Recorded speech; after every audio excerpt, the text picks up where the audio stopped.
Hello beautiful soul! Welcome back to my channel. This is my channel. I'm from Japan, Kabayan, Scorpio. This reading is for you. Tingnan natin na iyong 19 to 25. Maraming salamat muna sa mga subscriber, new subscriber, cross-watcher, at sa mga bagong pasok dyan. Welcome na welcome kayo sa bahay ni Ate Aimee. Salamat din. Teka lang. Ano yung nasa ano? Teka lang. Parang mayroon akong nakain. Ay, buhok ko ata yun. Nangyari na. Diba yan? Sa mga gusto magpa-personal reading, nasa baba ng video to, how to contact me. General reading tayo ha, Scorpio. Kunin mo lang ang sayo at itapon ang hindi naman sayo. Maaring vice versa, energy mo, energy ng person mo, energy na ang malapit sa puso mo. Nangyayari, or mangyayari pala. Use your own intuition, labakan nyo ang inyong isipan. Energy reading tayo, ano man ang gender mo, ano man ang edad mo. Lagi nyo tatandaan na kayo pa rin ang makapagpapabago ng inyong buhay. Wala sa baraha, wala sa sino man. Tingnan natin ang iyong energy this week, Scorpio. Energy ni Scorpio this week to show me.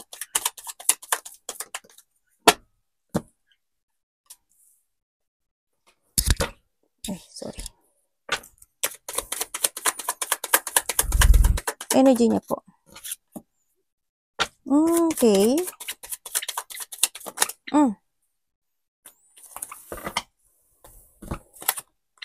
Okay, energy mo. Energy mo this week is, may konti lang naman na ano, siguro magkakaroon ka ng konting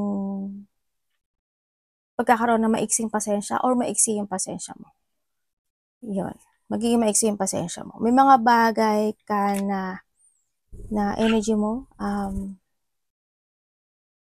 pipilitin? Parang ganun.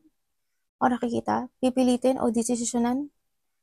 O hahanapan mo ng solusyon. Yun ang nakikita ko sa dito. Frustration, oo, meron. O so sa iba dito, may saya ka daw na mararamdaman. No, this week. Or paring nangyayari or mangyayari pala sa mga susunod na araw. Makakaramdam ka ng kasiyahan na maaaring manggaling sa isang babae. Pwedeng babae o lalaki. Pero sa tingin ko babae ito. Yun, makakaramdam sa, or maybe, baka may mga birthday, may mga kasiyahan, may mga sitwasyon na magkakaroon ka na enlighten, pwedeng gano'n. Diba dito, konting katamaran, ganyan, may mga bagay na pwedeng i-delay or madi-delay situation, maaaring gano'n ang energy mo. Halimbawa, meron kang gagawin na ipagpapabukas mo, isang linggo na lang, sa isang buwan na lang, pwedeng gano'n. May mga didesisyonan ka maaari. O aaksyonan, pwedeng gano'n. May mga bagay ka na iisipin na you want to success at gusto mo ma-recover yon. May mga bagay ka na gano'n. Na yun na nakikita ko sa yung energy. May mga bagay ka na babaguhin or papalitan, parang gano'n. Diba sa inyo stagnant? May mga isipin kayo na, siguro puro isip pa lang siguro. Ganyan. Tingnan natin ang parating sa'yo. Ang parating sa kanya.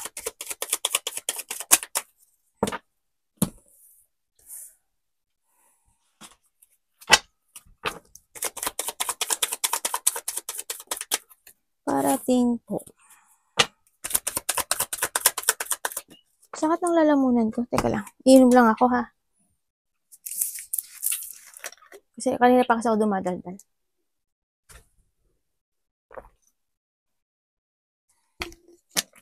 Ay, naku. Ang sarap na ocha. Ang sarap na ocha. Hala, tubig eh. Ocha lang pala. Okay, parating sa'yo. Parating sa'yo is, maaring yung iba sa inyo may business, malaki man o maliit yan. Kung ito is nagkakaroon ng, o trabaho, ganyan. Kung ito is nagkakaroon ng medyo matumal, ang nakikita ko sa'yo dito, magkakaroon siya ng recovery. Magkakaroon ng recovery sa iba. Hindi ganun kabonggenyos. Hindi ganun kabonggenyos, pero magkakaroon siya ng konting recovery. Ganyan. O yung iba naman sa inyo, mas more kang magiging more on matured this time. Kumbaga, may mga bagay kayo na maiintindihan, o kailangan intindihin. Sa iba naman sa inyo is may parating na maaring magiging moody ka. Ganyan. May mga moody or may mga sitwasyon na tampo. Maaring may magtatampo sa'yo or ikaw makakaramdam ng pagtatampo. Pwedeng mother figure or pwedeng kapatid. Pwedeng, basta may tampo ako nakikita dito. And then also sa iba may mga i-imagine ka raw. Ganyan, para hindi imagination na sana ganito, sana ganyan, sana ganon. Sana maging okay na yung pera ko, yung business ko, yung stability ko, yung kung ano sang aspeto ng buhay mo yan. Mag-i-imagine ka raw. Parating din sa'yo is may tao, may tao or ikaw ito, na magiging, siguro pagkausap mo siya or magiging exaggerated kasi yung sitwasyon. Magiging ganun. Ako nakikita. Ano ba itong nasa ulo ko? So, iba sa inyo, over-emotional. May pinagpaglak sa ulo ko. Kala ko mayroon akong sa ulo, blessing ng anak ko, wala pala. Yan, yung iba sa inyo is medyo over-emotional. Magiging very over-emotional ka. May mga lungkot ako nakikita sa'yo. Hindi ko nakita yung stability mo, no? May sakit ka ba? Or may tao na may sakit? May babae at lalaki may sakit. Maaring sa iba sa inyo, 3, 4 kayong may sakit o 2. Kung sa family yan o sa kilala mo. Yun na nakikita ko, may sakit. Sa iba is, merong tao na mangliling lang or, baluga. Manglili lang. Hindi magiging totoo. Pwede ikaw, hindi ka maging, kasi anak ko, natawa ako sa anak ko Bigla siya umatras na gano'n. may tao na mangliling lang or may hindi makatotohanan. Pwede ikaw, 'di ba? Lilinglangin mo yung sarili mo. 'Di ba? Hindi mo mapakita yung totoo mong feelings o yung totoo mong nararamdaman or yung may tao na hindi magiging totoo sa'yo or ikaw hindi ka magiging totoo kung kanino man, gano'n. Pwedeng gano'n. Yun na nakikita ko sa'yo. Vice versahan mo. Yan, may mga gano'n ako nakikita sa'yo. Sa iba dito, stagnant to ibig sabihin, siguro in the past is may mga sad memories ako nakikita or may mga broken promises situation ako nakikita. Maaring ikaw, nangako ka sa kapatid mo, nangako ka sa karelasyon mo, nangako ka with someone na napako. Pwedeng ganun. Or someone is nangako sa'yo na napako. Pwedeng ganun. Vice versa. May mga broken promises. Or a broken relationship, broken friendship, pwedeng ganun. May mga ganun ako nakikita dito. Ay anak, meron ako sa balikat.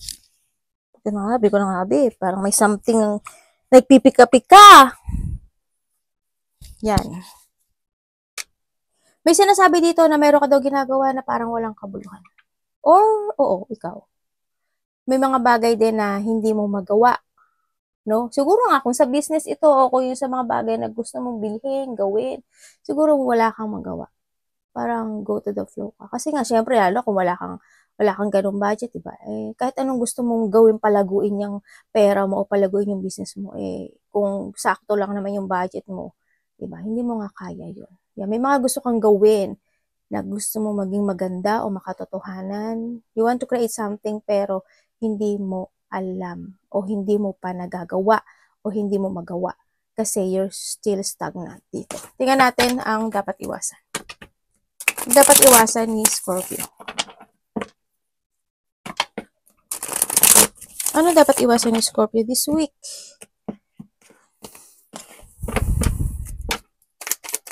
Parang nagiging mabagal ang lahat sa iyo.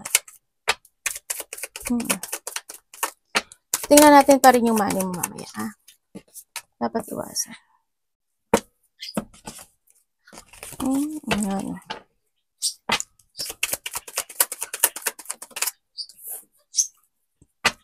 Sorry.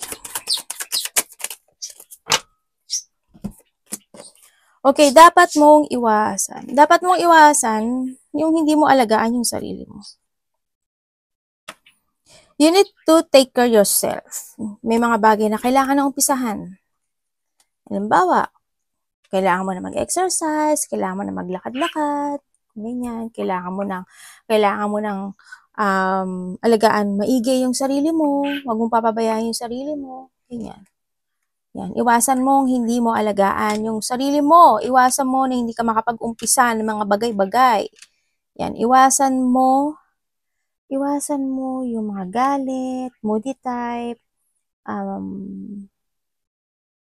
maging bitter o mga taong bitter.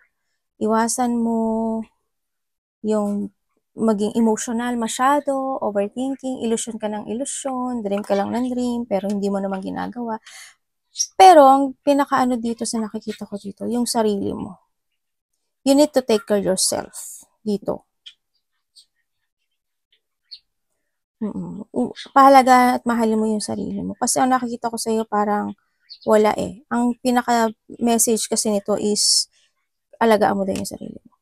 Kung medyo nagiging ano na kayo, nagiging namolobo, di ba? Or napapabayaan niyo yung sarili niyo, alagaan niyo yung sarili niyo. Baka binibigyan ka niya ng sign para baka may sakit ka o kaya baka magkasakit ka para hindi ka magkasakit. Gawin yung guide. Kung gusto niyo lang naman, nasa sa inyo naman yan. Huwag niyo sasabihin sa akin na pag oras mo na. Ay nako, bahala ka sa buhay mo kung ganyan yung thinking mo, medyo maliit, no? Medyo lakihan mo. Kung ganun kayo, yung thinking nyo, maawa kayo sa sarili nyo. Naaawa ako sa inyo kung ganun ang thinking nyo. Tingnan natin yung money nyo. Mag-save ka rin ng money. Iwasan mo na hindi ka mag-save ng money. Iwasan mo na hindi ka magkaroon ng pagbabago sa buhay mo. Ibig sabihin, balatan mo yung iyong old version of you. 1.0 to 2.0. Ganyan. No, iwasan mo yung not to let go something into your life. Yun ang sinasabi din dito. Iwasan mo yung magkaroon ng mga galit po o hindi ka magkaroon ng pagpaparaya. Forgiveness, syempre, isa rin yun, yung maging magulo yung isip mo. Yan, daming tumatakbo sa isip mo. Sa tingin mo ba, nakaka-good para sa'yo? Diba? Pero nasa iyo yan. Buhay mo yan. Tingnan natin ang money ni Scorpio.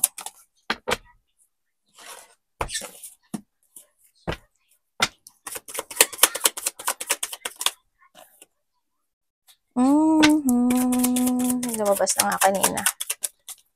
Okay, when it comes sa money po, ano ka pa rin sa naghihintay? Siyempre, naghihintay ka pa rin ng pagbabago when it comes to money. Dumadating talaga yung struggle, natural yun sa buhay. May mga frustrations in life. Maari, kung atin nag-growth, hindi ko pa nakikita na nag-growth siya, pero dumadating ka sa point na nakakapagod, parang walang nagbabago, parang nandun ka sa point na iba sa inyo. Pero yung iba nga sa inyo, di ba sabi ko sa iyo, parang may mga business kayo, or may mga investment ako nakikita, or you want to invest with something, kaso wala ka pang ganong kalaking pera, or wala ka pang panggastos, pwedeng gano'n. Kung may mga business naman kayo, hindi pa siya gano'n na nagkakaroon siya ng frustration. Yun na nakikita ko. May struggle or sa frustration situation ako na nakikita dito. Medyo painful, no? Ang sabi dito, kung tutuusin pagdating sa pera, ka naman you are very wiser and very strong yung personality mo pagdating sa akin. Kasi kahit na nagkakaroon ka ng struggle, problem, or frustration when it comes to money, alam mo paano aksyonan, alam mo paano manindigan, alam mo paano mo siya, you know how strategy. Alam mo kasi nagkakaroon ka ng pag-analyze, nagkakaroon ka ng pinaprogress mo siya kahit na, alam mo yung kahit na matagal yung progressing, matagal yung sitwasyon, you are patiently waiting na lumago iyon. You are patiently waiting na mag-success yun. Yun nga lang, syempre, nakakapagod. Pero yun talaga, you need to sacrifice. Kasi the more na nakikita ng taas na you are sacrificing at talagang binibigay mo yung effort mo doon, baka isang baksakan lang ibigay sa'yo yan. Di ba? Yun na nakikita ko sa dito. Pagdating sa pera. Within the 6 days, hindi naman siguro 6 days, 6 days, 6 months, 6 weeks, or by the next year of 6 months, 6 weeks, something ganun, is magkakaroon ka ng victory and success. Ibig sabihin, there's a goal happen na makakamit mo. Pero kung sa pera iyan, you will be success. May mga makakaramdam ka ng pagkagaang ng situation. Makakaramdam ka ng success, or kung may business ka is maraming dudumugin ka. Kumbaga, marami. Kung matumal ngayon, mas magkakaroon ng busy situation. Pwedeng ganun, no? Yun na nakikita ko sa'yo. Kung sa ano man yan, kung sa stock naman yan, kung sa mga stocks, kung pumapasok ka sa stock, siguro after 6 years, ganyan. Baka kung sa next year, siguro, hindi ko nakita kasi next year eh. Pero by the 6, may something sa 6, ako nakikita. Yan, magkakaroon ng, maaring tumaas kung sa stock yan, tataas yung stock mo, ganyan. Yun ang nakikita ko sa iba. Makakareceive ka daw ng advice or you giving advice with someone. Pwedeng kapatid mo, magulang mo, kung sino may karelasyon, may advice ako nakikita. Mag-a-advise ka ba or someone's is mag-a-advise sa'yo? May pag-a-advise. Ayan na, oh. Diba? Sabi ko sa'yo, alagaan niya yung sarili niya, oh. Wag lang happy-happy. Uy, iba sa inyo, maaring inaalagaan niyo yung sarili niyo kasi maaring gusto niyo magbuntis or may mabubuntis. May unconditional love dito, no? Pero when it comes dito, sa nakikita ko dito, alagaan niyo yung sarili niyo. Ito na yung kinakailangan niyo na mag-revert kayo, no? Ibig sabihin, kailangan niyo uling ipanganak. Joke. Atin, OA, yung ate. Alam niya, OA naman talaga ako. Ano ba yan? Hindi, kailangan nyo mag-revert. Ibig sabihin, ay nako po, ito na kailangan nyo ibalik yung inyong alindog. Babae ka man o lalaki, kinakailangan na yan, di ba? Lagaan nyo yung sarili nyo. Kailangan nyo i-heal, yung mga dapat i-heal. Siyempre. Yan, magkakaroon ka, ay may ano kayo? Nasa ano ba kayo? Or mahilig ka mag-post sa Facebook, TikTok, Reels, YouTube, or maybe you have a YouTube channel, pwedeng ganun. So, nakikita ko sa'yo dito. Or nahando na yung idea mo, no? Na gusto mong pumasok via social media. Pwede yun. Yun na nakikita ko sa'yo. So, iba sa inyo, parang you have a business related to a food. Ganon. Food. Sa iba,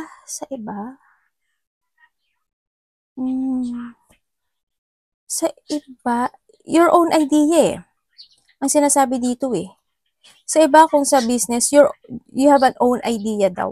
Kung ano daw yung nasa isip mo, maybe there's a project, o kaya creation, ganyan. May ganun ako nakikita. And then also, syempre, there's a luck. Ibig sabihin, marami ang klase ng luck. Pwedeng mananalo ka by the gamble, malaki man o maliit yan. Pwedeng may luck na may taong magbibigay sa'yo ng kasiyahan, ganyan. Maaaring makaka-receive ka ng gift, ng pagmamahal, o may mangyayaring luck sa buhay mo. Or ikaw ang magbibigay ng gift o pagmamahal o ng luck sa iba. Pwedeng ganun na. Sa iba naman sa inyo is may pagkakaisa or may pagkakasundo na magiging masaya. Pwedeng may mga celebration, birthday, kasiyahan, may pupunta kang group, meron kang tao na maaring may tao na magkakaroon kayo ng connection muli, pwedeng ganun. Alam ba, matagal na kayo hindi nakita, o kaya mga ilang linggo kayo hindi nakita, months hindi kayo nagkausap man o nakita, maaring magkikita kayo, pwedeng ganun. Sa iba sa inyo, yan. Sa iba sa inyo is magkakaroon ka ng mga new connections in life. Yan, may mga tao ka makikilala, or kung you have kung nasa social media ka, magkakaroon madadagdagan yung subscriber mo, pwedeng ganun, or mas maraming magko-connect sa'yo. Magkakaroon ka na connection sa iba. Sa nakikita ko dito. Pero you have a luck. Kung ano mang luck ito, may jackpot, there's a good fortune, and there's a reward coming into your life. Kung saan man yan, halimbawa, yung pamangkin mo, yung anak mo, yung kapatid mo, yung magulang mo, merong lucky. Yung lucky nila, lucky mo na rin yun, di ba? O halimbawa naman, may magbibigay sa'yo na ikasisiya mo na lucky, binigyan ako nito, ganyan, ganyan, ganyan, ganyan. Or sa iba dito is, ano yan, sa sugal, sa sugal. O sa business, o sa sugal, ganyan. Arigato naman sa God bless.